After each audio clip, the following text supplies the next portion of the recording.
Well, ladies and gentlemen, Hey! girls, welcome to this episode of the Circus of Safety. I think if my fingers count me correctly, it is episode number 7. Sorry, boys.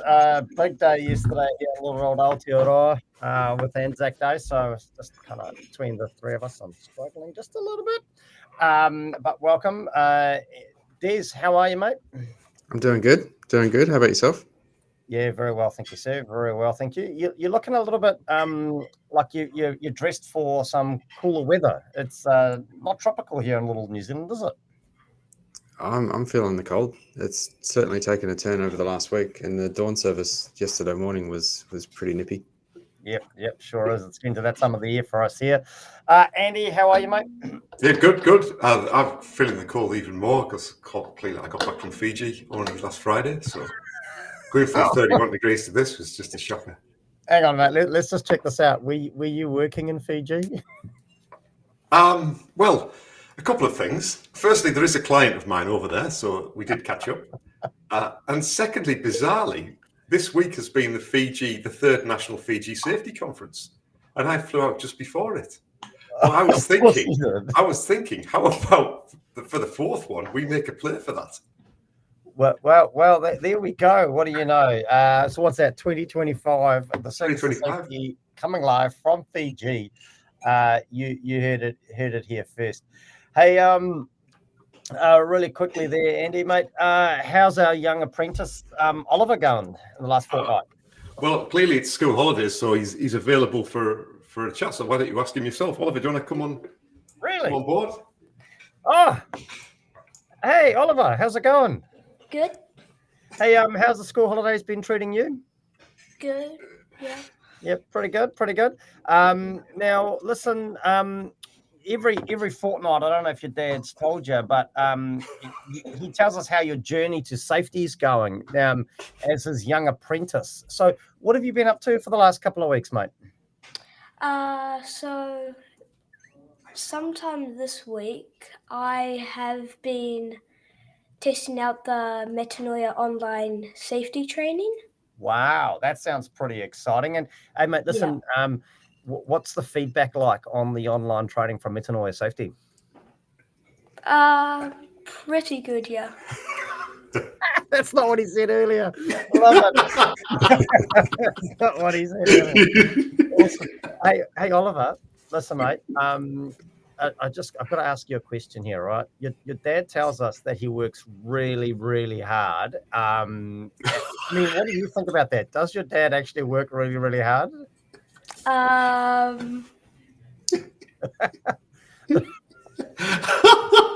Maybe. I love it.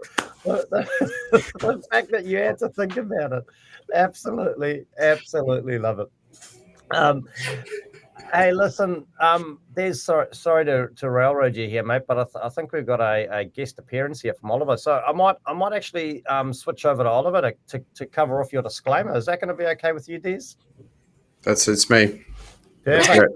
Hey, Oliver, listen, so no pressure here, but every show, just to make sure that people don't take what we say and use it as professional advice, we run a disclaimer. So telling people, be mindful of that. Would you like to tell the crowd our disclaimer today? Yeah. Don't listen to any one of these people. Oh! Shots fired. Well, that's I love it. It's to the point though, right? That's fantastic. That's the best one yet. That's perfect. Love it. There's you might need to touch base with Oliver about some guidance on future disclaimers. Hey, team. Well, should we get into it? Let's start mucking around. Let's do this thing. So, I'm just gonna get myself a little bit organised here, considering that I'm not. So, here we go. Just bringing up the famous wheel of spinning wheel of death. Are we ready for the spin? Yeah. Let's do it. Go.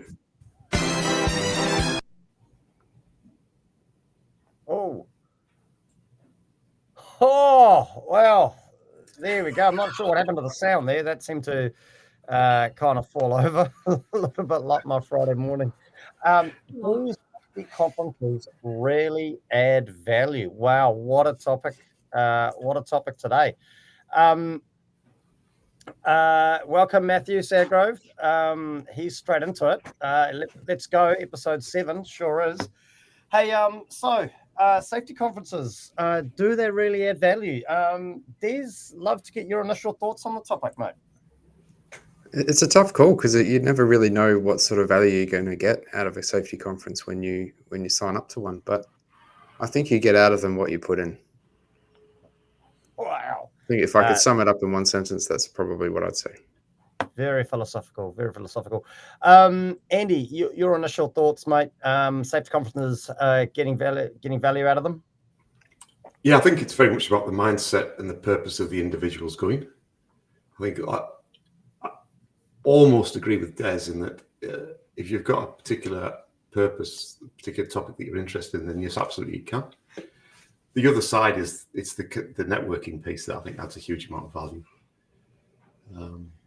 But often there's less time for that. You spend more time sitting there listening to people that aren't that interesting. And then you get rushed from the interesting bits, which is the conversations over morning tea. No, fair enough. And again, I think, if the safety conference where the Circus of Safety is hosting, clearly the value is phenomenal, right? Clearly phenomenal. Now, so then I guess thinking about that. I mean, so safety conferences. I mean, what do you, when you think of a safety conference, Andy? What do you think? What comes to mind? What sort of springs to mind when you're thinking safety conference? I guess it's the classic structure where you've got a number of speakers. You go in, you sit down for 45 minutes, listen to them, give them a round of applause, have a chat for 2 minutes, and the next speaker comes up. And that tends to be what I would think about, whether that's the most valuable way of getting a group of people together and delivering outcomes. But I'm often not sure what exactly the desired outcomes are. It's a bit murky, isn't it, really? I mean, why would you go? Because you've got the money to go? Because it's part of your CPD? Because it's, is it a tick box exercise going to a conference? Well, I don't know. Maybe we jump over to Oliver. Oliver, I mean, when you think about conferences, what comes to mind for you? A great opportunity to sell merch. I love this guy. Absolutely love him. A great opportunity to sell merch. Absolutely brilliant. Couldn't have said it better myself if I tried. Des, yourself, mate, when you think safety conference, I mean, what comes to mind? What do you think? There's usually a pretty significant financial barrier to entry. Yes. They don't come cheap. And I think if I was going to make that commitment now, I would have to pretty heavily scrutinize who was speaking and what they were speaking about, and to see if I was going to get any value out of that. No, that's fair, of course. And I guess just I got a couple of questions. So this topic doesn't bode well with my normal run through of questions. So I'm thinking this one on the fly, boys. But I want to run through these. So we ourselves have tried to host something, and I don't think we called it a conference. I believe we called it a symposium. I'm also well aware there's other events out there like trade shows. Do you think it makes a difference as to the title of the event, or do you think those things are different? Yeah, they may well be different. I think that a conference serves a pretty important purpose, though, because if you look at conferences in other professions, they serve an important purpose of determining what is best practice and what is the depth of knowledge and breadth of knowledge in the field at that time. And that's the standard that a professional would be judged against. So if you see after like a senior surgeon's name some post-nominals that relate to, there might be a fellow of the Royal Society of Orthopaedic Surgeons or something like that. By being a member of that organization and attending conferences, they're being exposed to best practice, which they would be judged against in terms of medical negligence, not necessarily in New Zealand, but in other jurisdictions. And would be determined. Would you think that's different to say attending? Like I've been over to Sydney Build last year, and within that trade conference, there were little pods for speaking topics. I mean, do you think a trade show with that kind of thing versus say a full blown conference? Do you think there's much difference in them? Not in that sense, no. I suppose you're just getting more exposure to products at a trade conference than just talks. Yeah. Yeah, no, fair enough. I mean, Andy, what are your thoughts, mate? So, conference, trade show, symposium. I mean, are they the same thing? Are they different? What are your thoughts on that? I think all three are probably quite loosely defined. I think if the definitions of these things were tightened up, then it would be a much more interesting discussion. I like the idea of a symposium. I think the concept of a symposium where people get together and discuss, often in a framed, structured manner about certain topics. I think that would add more value to more participants. It's always interesting at a big conference when you've got a speaker speaking, just looking at the audience and working out how many people are actively engaged and how many aren't. And it's very dependent on the quality of the speaker and the subject, and often the length of time that they go on. But I remember the first time I presented at a safety conference, I was quite nervous, so I didn't arrive necessarily particularly early. I arrived about half an hour before I was due to go on, and I was incredibly nervous. And I walked in, and the speaker before me was speaking about the importance of engagement of your workers in safety. And I walked into the room, and no one was listening to him. Now, I thought that was really amusing, but I also took a deep sigh and thought, you know what, I can do better than this. And that's where a symposium with a smaller group of people focused on a topic where there's an obligation for them to express their views at some point focuses the mind as opposed to just listening. If you listen and then you've got to present back to your workmates or whatever, that's also a bit of pressure, so it'll force you to. I think what was interesting about the conference that we hosted was the intense, particularly on day 2 for me, and both this for you, Brenton, and for Des, I guess, as well, is the intensity as a host that you need to listen to the speakers. Because you might need to ask them some questions. You don't know how long they're going to go on for, whether you have to cut them off early. If they finish too soon, then you've got to add some value to it. And that intensity of listening is incredibly hard and incredibly draining. And I don't know if most people could do that over 2 days. So therefore, you're exceptional. There's the risk there, I guess, that you start to lose value, right? If you can't listen intensely for that period of time, it'd be difficult to get value out of it, I guess. Andy? No? Yep. Sorry, you just froze on me. No, I agree. Oh, God. How can you be frozen if I'm not frozen? Thanks, Oliver. I couldn't hear you. Oh my God. Can we just have Oliver from now on? Can you hear him? Yes, I could hear him. Couldn't hear him. Oh, here we go. So what I was saying, Andy, clearly if you're tired, you don't take it in. Yeah. So listening to people speak for 7 hours a day, you take about 5% in of that, I would reckon. And so here's probably a bit of an eye opener for me. Was I supposed to listen to all those speakers intensely? Oh, absolutely. Okay. But on the first day, I mean, that was basically Des's job, right? Yeah. So Des was listening intently, then he was giving his notes and prompts towards the end, so we could fill in that gap if need be. Yes. But it's very, very hard. And there's tons of research about this as well. Is that your effectiveness as a learner decreases by the more that you're bombarded with. You reach, what's it called? Your brain's limit or something, some bandwidth or something. Saturation point. Yeah, saturation point. Cognitive overload.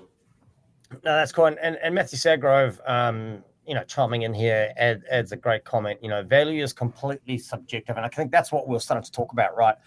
Relative to the growth stage of the professional attending and the relevance of the subjects covered.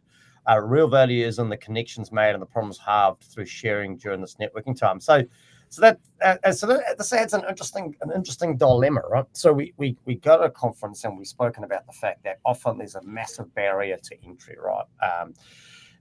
You get to the conference, and if the value is more found in the networking, which seems to be a bit of a theme that we're picking up here, is that what you're saying, Andy, where maybe the symposium style event is possibly something where you can get that value, you get in the networking and the education all in the same sort of breath, and maybe that's where Matthew's also going with that one. Yeah, I really like the idea of having a speaker presenting for half an hour, 45 minutes about some concept, some idea, and then having structured activity from that for the participants to unpick it and then bring it all back together and share that knowledge. So you're formalizing the social part of it and that cross-pollination. And that was what we tried to do with the symposium. I think it was pretty successful. And it's probably something that we should look at doing again later this year.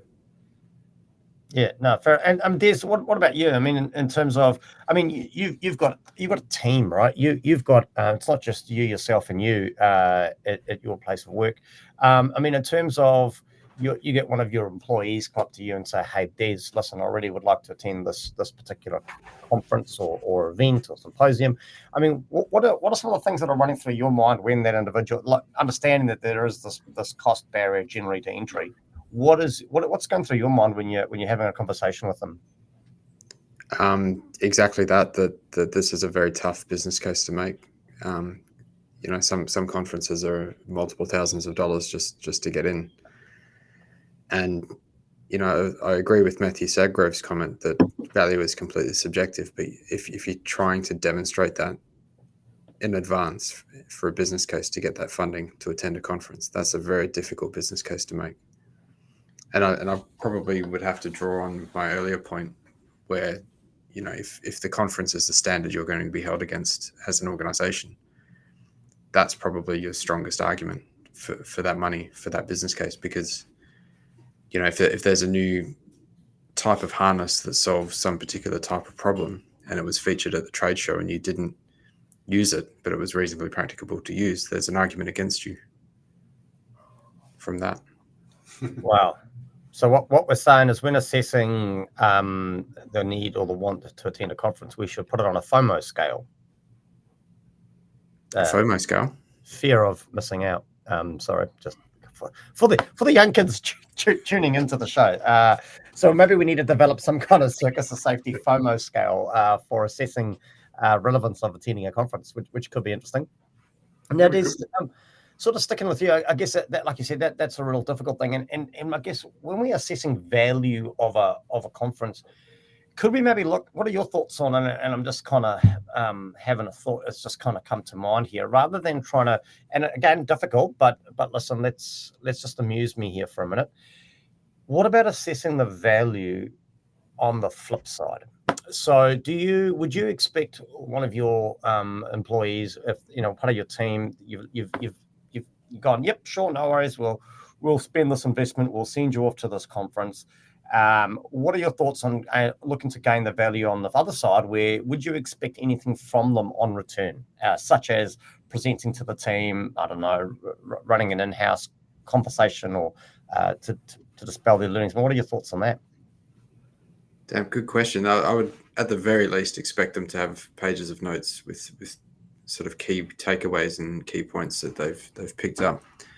It might be things to research a bit further. It might be to get that speaker into the organization and do some work. That's what I would expect at the very least. I don't think I'd put my team through having to deliver a talk on their experience at the conference, but I'd expect them to pick up notes and connections.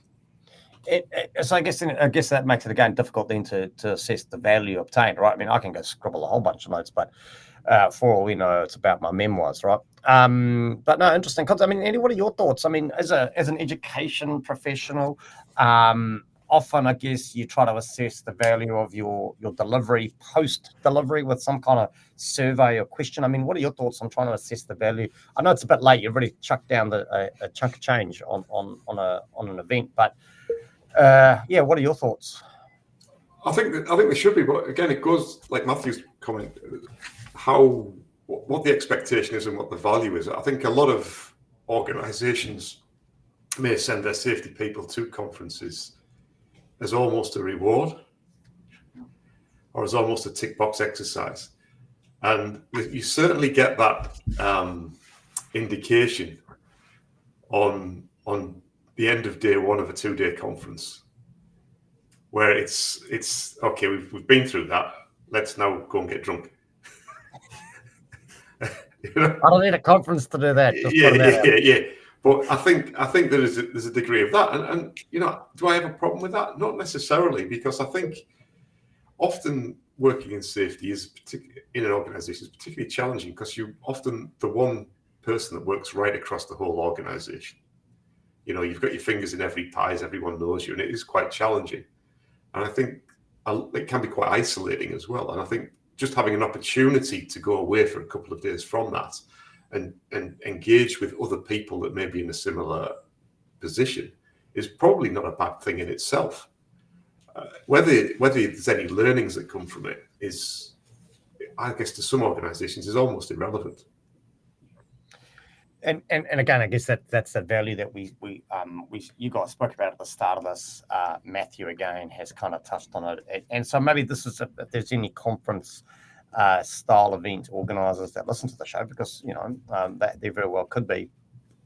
I guess maybe almost allowing sufficient time for that networking, right? Sufficient time for those conversations, and some sufficient time for that opportunity just to engage. And that's throughout the entire day, right? To reflect on the conversations that took place. Andy, like having just returned from, I still can't believe you try to justify your trip to Fiji as a work trip. I didn't.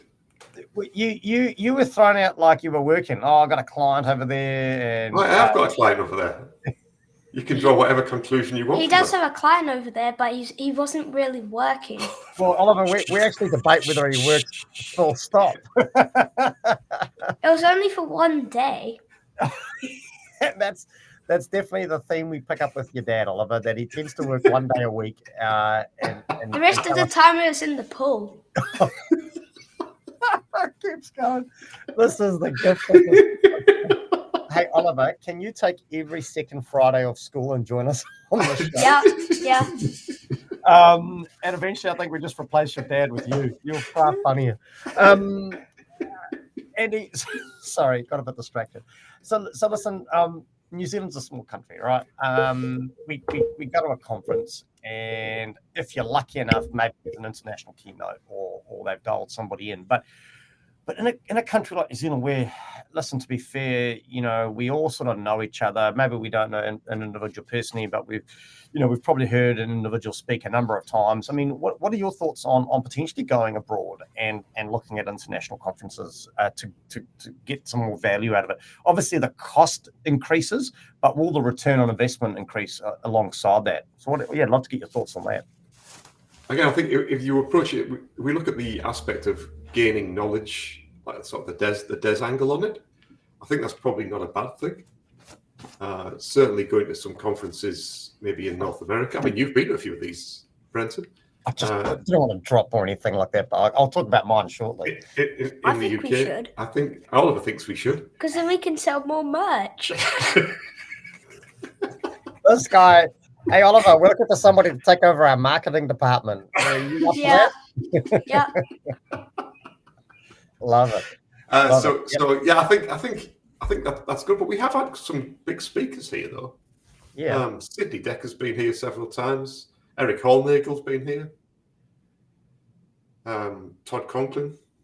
Yeah. So I guess, yeah. So again, it's going to depend on what your definition of value is, right? And what you're trying to take. I mean, Des, what are your thoughts of, going abroad, looking for international speakers? I mean, what are your thoughts? I had heard some good feedback about the Wollongong Global Health and Safety Conference. Apparently they had live bands and all sorts of stuff. So it was actually like a bit of quite an event rather than just a conference. But I'm pretty keen to hear about your experience in the United States, in North America. Talk us through what the good parts were there.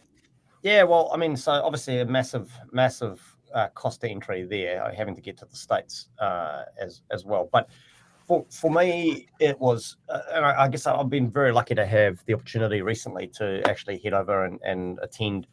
Well, I've attended 3, I guess, international conferences in a very short space of time, which has been pretty exciting. So the first was the ASSP conference, and for me it was as a little, as a Kiwi here in little old Aotearoa, turning up to an event with 5,000 delegates in house was pretty awe-inspiring.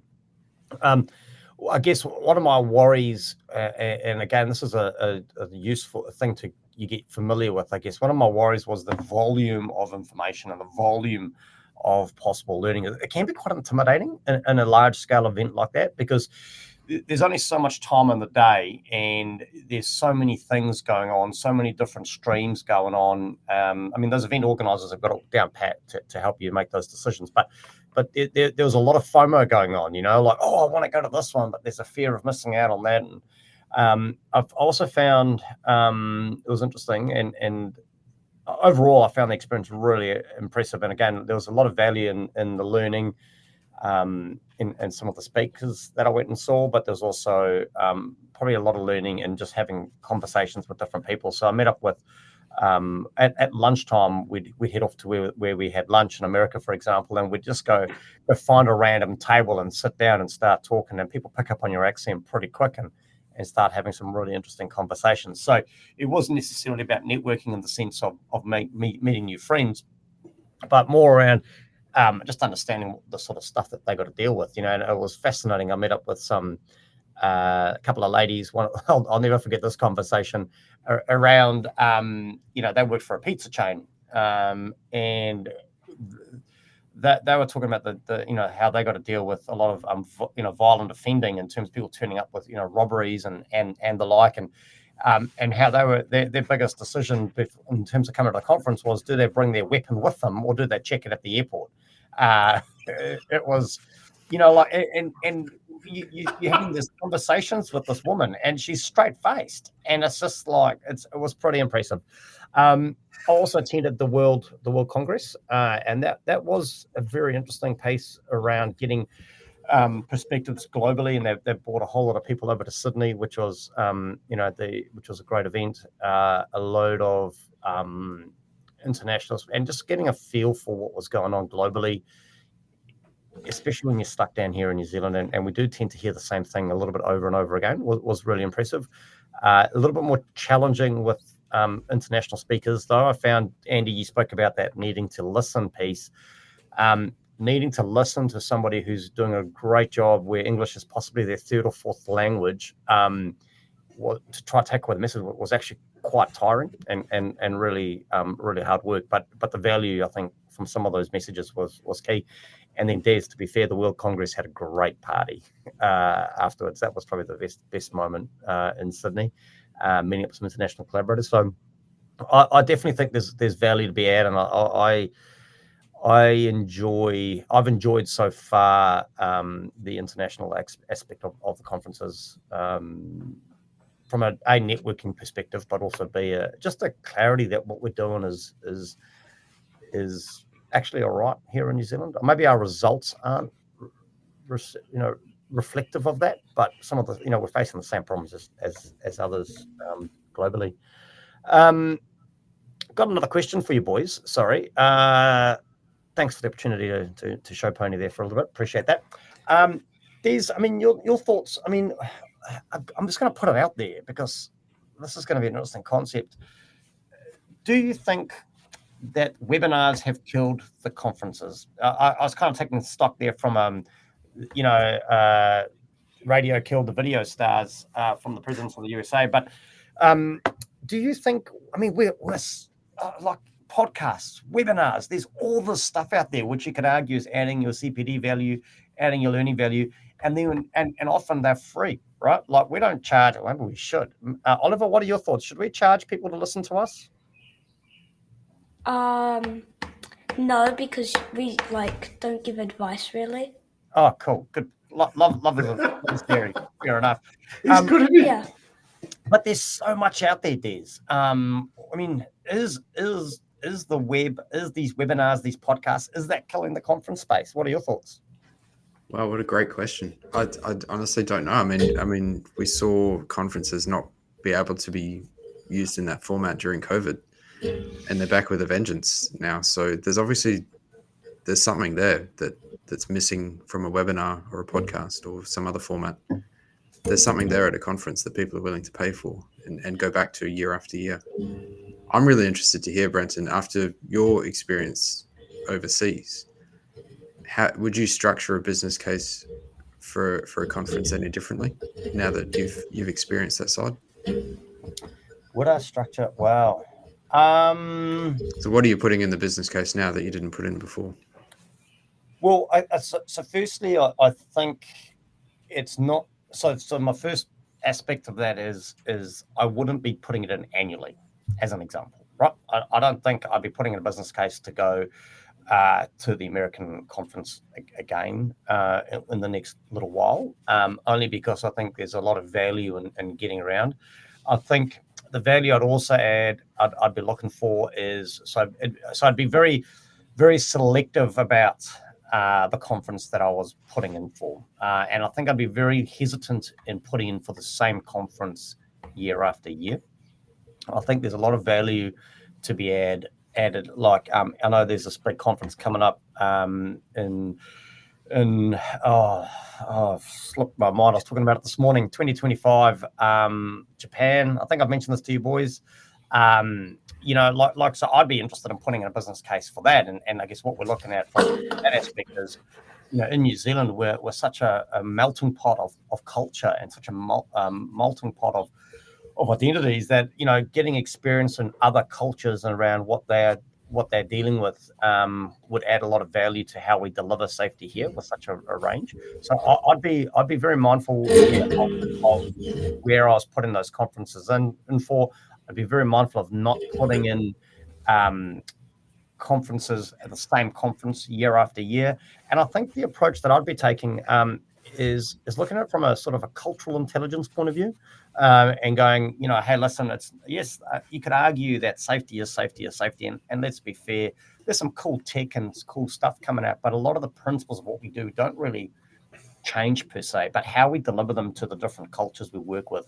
I think there's a lot of value to add in selling a business case that way, and there's a lot more emphasis and thought actually these days going into cultural intelligence. In fact, I think a friend of mine, you guys might know him, Greg Beers, running another podcast of all things on cultural intelligence. So it's definitely an up and coming thing, and if you're not already across it. But I think there's a lot of value in that aspect of it, engaging with others, engaging with each other globally, to understand how we can deliver more effectively back here in New Zealand. Andy, what are your thoughts? I mean, this kind of issue possibly crossed your mind from a training and delivery point of view around, the internet and these webinars and these podcasts, and online delivery affecting, face-to-face delivery, which you do on occasion when you're apparently working. But what are your thoughts? Are these webinars, are these podcasts, are they killing the conference scene? I don't think they are. He's talking to me because I'm the new Andy, remember?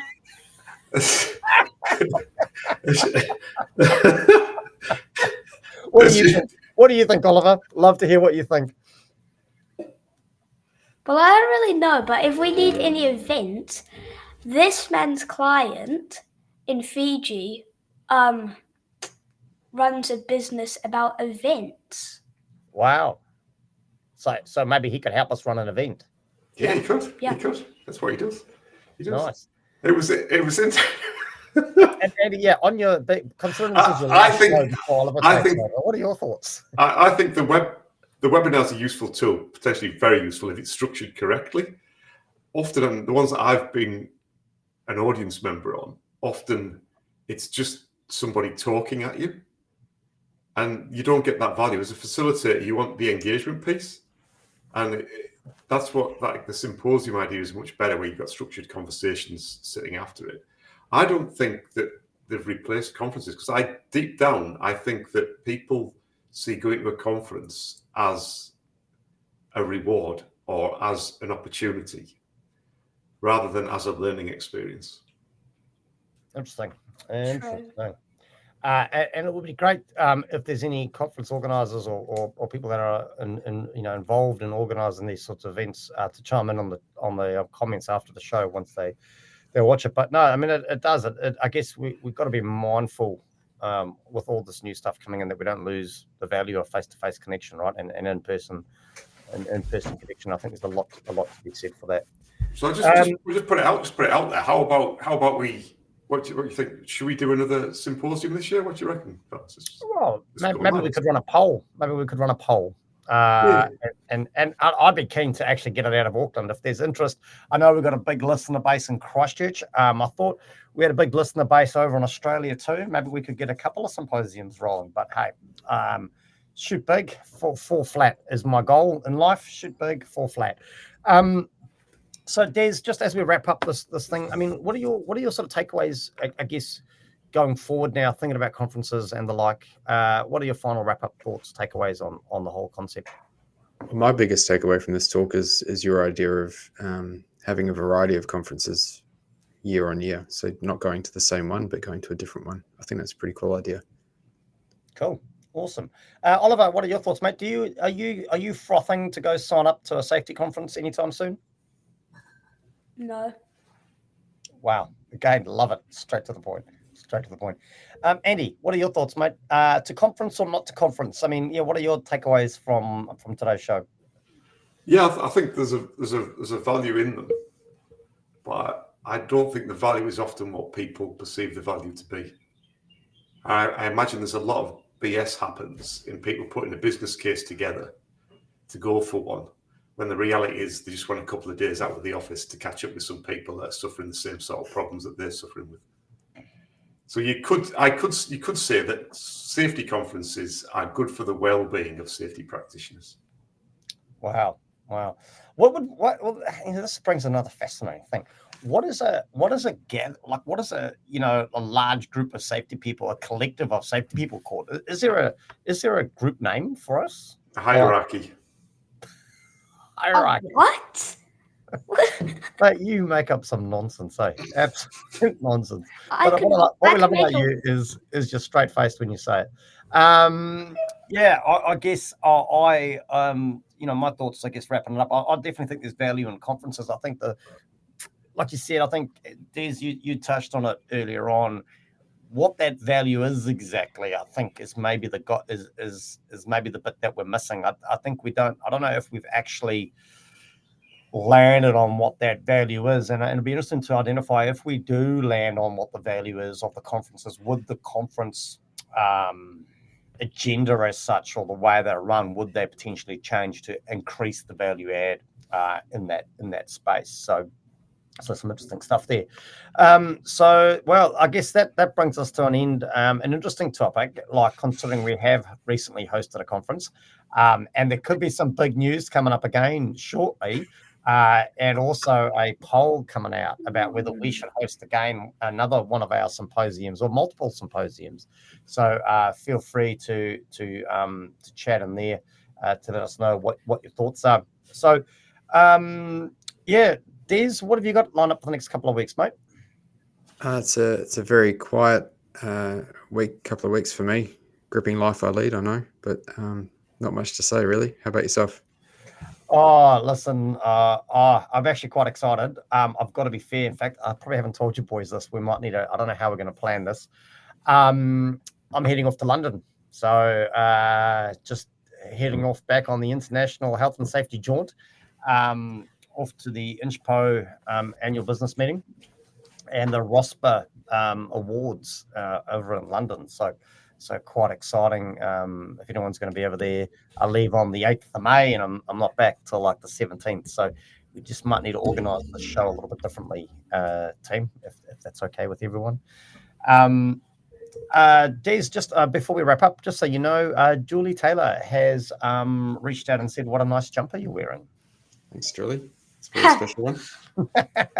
That's that merch, Oliver. That's the merch. Oh, where's Oliver gone? I can only see his face. Stand up. Oh, the hoodie. Oh, he was just demonstrating that he can pull the hood up because he's the only one in the world with the hoodie version. Hey, Oliver, do you Yeah. have a Circus of Safety mug? Yes. Am I the only person in the world without a Circus of Safety mug? Well, we had one. There was actually one. There was one here for you, but someone requested it on Wednesday. Oh my god. Anyway. Are there any mugs I can take with me to London? I have promised people some mugs, so yeah, we'll get some to you. I need to get some mugs to London. We're going global with the merch. Oliver would be proud. Oliver, what have you got happening in the next couple of weeks, mate? Probably I'm going to make some slides. Nice. Look forward to hearing all about those slides. Yeah. Hopefully they're fun and safe slides. Andy, what about you, mate? You got any actual work lined up in the next couple of weeks? Yep. I'll keep an eye on him. 4 days next week. I'll keep an eye on him. Good work, Oliver. I can behavioural safety and something else. Maybe that's something else is going back to Fiji and hanging in the pool. We might have to run a show from Fiji. It sounds like that's the place to be at the moment. No, brilliant. Yeah. Hey, also, team, we've got some massive news. We're super excited. Thanks to everyone listening. We hit a wee little milestone this week, gentlemen. Des, do you want to share what the milestone is after my drum roll? Let's do it. Okay, so here we go. The milestone we hit this week was 1,000 followers. Woo! Yeah. Who would have thought 1,000 of you are tuning in to our LinkedIn page? Actually, 1,001. We're now up to 1,001, and thank you, Oliver. That's a great segue. I just want to do a big shout out to our latest follower, Vladimir Vazovic, also known as Vlad. He studied at the Otago Polytechnic. I believe he's currently based out of Auckland and works for an organization some of you might know, Brosnan. Hope you're not pulling rank there, Des. But hey, Vlad, thanks for tuning in, mate. Thanks for listening. And I think, was it Derek Toner that said we don't actually have any frontline leaders listening to our show? Well, Derek, guess what? We do now. So thanks to Vlad, one of our frontline leaders, actually tuning in to listen to the show. So big shout out to Vlad and everyone else tuning in. So listen, we've got some real exciting news. We're hoping to drop and formalize in the next week or two. So please stay tuned. Really excited about it. It's going to be awesome. Thanks to everyone that's reached out too about helping us with our website that we did a shout out to. We will be back in touch real soon on that. So that's some really exciting stuff. There's just so much stuff going on. It's just so exciting. And I can't wait to share it with you all. So massive thank you to everyone. Oliver, mate, hey, listen, thanks for making the show what it was today. Without you, it would have been as boring as a boring thing, really. So thank you for tuning in and joining us today. It was greatly appreciated. So I guess, team, sorry to keep you up, Andy. You clearly have something to more pressing to get to. So we'll call it a close for the rest of the day. Take care and catch you later. See you guys. Thanks, guys.